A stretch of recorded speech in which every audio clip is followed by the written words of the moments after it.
Hi kids! Welcome to another Bible verse class.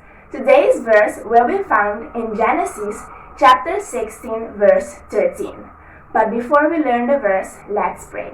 And we pray, Our Father in heaven, help us, Lord, to remember and to learn our verse and to put it to practice. This is my prayer in Jesus' name. Amen.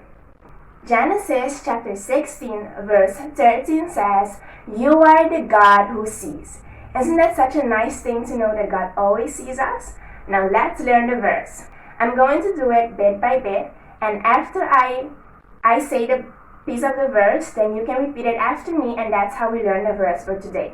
So, you are the God who sees.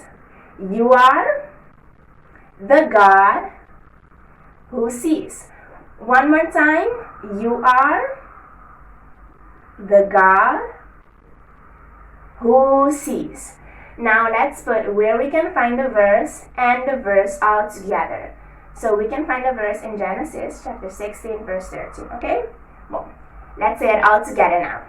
Genesis chapter 16 verse 13 says, You are the God who sees. Now it's time for hand movements. Okay. So when we say you are, we point upwards to God.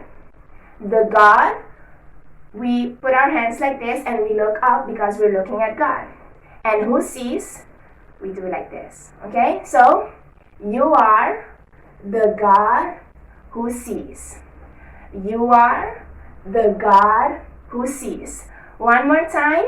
You are the God who sees. Now, let's put where we can find the verse itself, and the hand movements all together. Genesis chapter 16 verse 13 says, You are the God who sees. So remember, kids, that God is always, always, always looking at you, and He loves you very, very much. Till next time!